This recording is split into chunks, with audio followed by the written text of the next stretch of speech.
Bonjour à tous, aujourd'hui on va faire une vidéo spécialement sur le jeté, plus particulièrement sur la phase de poussée, sur la phase d'appel. Donc 5 étapes pour progresser au jeté, bien vous placer et générer un maximum de force avec vos jambes, avec vos bras pour la transférer dans la barre. La première étape, c'est évidemment la position de départ. Si vous n'avez pas une belle position de départ, je vous recommande même pas de commencer à chercher à jeter.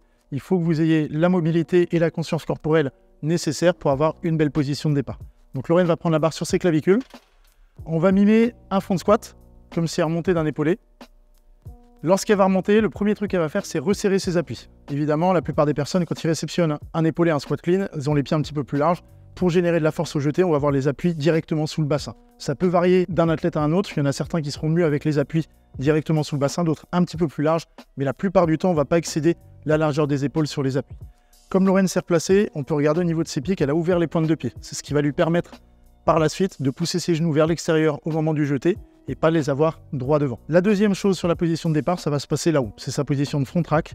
Donc au niveau du placement, on n'a pas la même position qu'en front squat. En front squat, on aurait les coudes un petit peu plus haut, sans doute un petit peu plus rentrés aussi. Sur le jeté, on va chercher à baisser un petit peu les coudes, surtout les avoir à l'extérieur. Vous voulez à tout prix avoir les coudes à l'extérieur des épaules, voire même à l'extérieur des mains, pour chercher une belle rotation, une belle ouverture.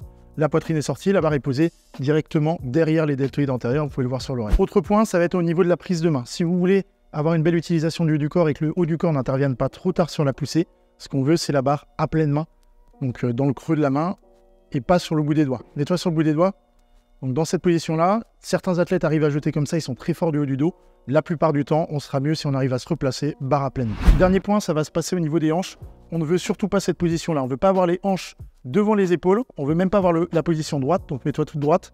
On va chercher une très légère flexion au niveau des hanches, les placer légèrement derrière en gardant les abdos engagés. Et ce qu'on va chercher, on va le voir après sur l'appel, c'est garder les hanches toujours sur ce même plan-là. On ne veut pas que les hanches reculent ni qu'elles avancent pendant tout l'appel du jeté. Petit récap, sur cette position de départ, on cherche à avoir la poitrine sortie, les coudes un petit peu plus bas qu'en front squat, légèrement vers l'extérieur. On cherche à avoir les pieds directement sous le bassin, pointe de pied vers l'extérieur. Le poids de corps doit se situer, lui, à peu près au milieu du pied, surtout pas dans les orteils et surtout pas non plus dans les talons, parce qu'un poids de corps trop en arrière, ça provoquera un shift vers l'avant plus tard dans le mouvement. Et dernier petit point, c'est les hanches très légèrement vers l'arrière pour pouvoir chercher une descente des hanches, puis une montée complètement verticale, pas d'horizontalité sur le mouvement. Une fois qu'on a la position de départ, on va se focaliser sur une chose, c'est le centre de gravité pendant la descente et la poussée. Donc on veut que le poids du corps soit au milieu du pied. Ça veut dire qu'on ne veut pas être complètement dans les talons en bas de son appel, ni complètement sur l'avant. C'est pour ça qu'on a demandé à Lorraine de décaler ses hanches légèrement vers l'arrière. Lorsqu'elle va descendre sur son appel, elle va fléchir aux genoux et essayer de garder les hanches toujours sur le même axe, puis repartir. Donc le problème de la plupart des personnes, c'est qu'ils vont descendre et avoir les hanches qui shiftent un petit peu vers l'avant, parce que tu peux nous l'illustrer, qui viennent descendre dessous. Et d'autres personnes vont descendre très bien, mais je trouve qu'ils sont un peu trop dans les talons. Donc quand ils changent de direction, les hanches viennent shifter vers l'avant à nouveau sur la poussée.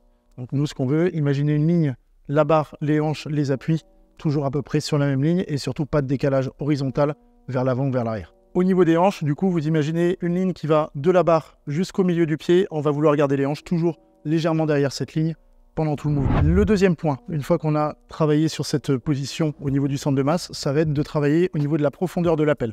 Lorsqu'elle va descendre, la plupart des athlètes descendent trop bas sur l'appel, vont chercher un dip qui est trop profond et ils repartent. Le problème là-dessus, surtout si vous manquez de mobilité de cheville, c'est qu'en bas de l'appel, vu que vos genoux avancent trop, le poids va shifter sur l'avant du pied.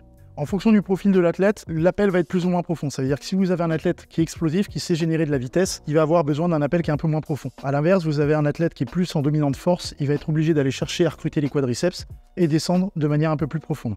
Pareil au niveau morpho, si vous avez un athlète qui est plutôt longiligne, l'appel sera un peu plus profond. Dans tous les cas, on va éviter d'avoir les genoux qui avancent trop par rapport aux pointes de pied. On va essayer d'avoir le genou qui est directement au-dessus de la pointe de pied, voire légèrement devant, mais qui ne bascule pas trop loin devant. Les hanches sont toujours derrière, les genoux s'arrêtent juste devant la pointe de pied et après on peut repartir de manière dynamique. Une fois qu'on est bien placé, qu'on a réglé sa profondeur de descente, le point qu'on va essayer de régler ensuite, c'est changer de direction rapidement en bas de son appel, en bas de son dip. Ça veut dire que vous allez descendre, avancer les genoux, et il faut avoir un changement de direction qui est net, qui est abrupt. Lorraine, vas-y. Donc les genoux vont avancer et dès qu'ils viennent au point le plus bas, dès que vous arrivez au point le plus bas, les genoux reculent de manière dynamique. Ça va vous permettre de générer plus de force et ça va vous permettre aussi sur des barres lourdes, des athlètes comme Lorraine qui ont des jetés à 120 kg, on a une certaine torsion de la barre. Si vous changez de direction de manière nette en bas, vous allez pouvoir utiliser l'oscillation de la barre qui va vous aider un petit peu à la propulser. Donc on en refait quelques-uns, elle descend et dès que les genoux avancent, on repart. Et à l'inverse, ce qu'on ne voudrait pas, c'est descendre, amortir en quelque sorte en bas de l'appel et ensuite repartir.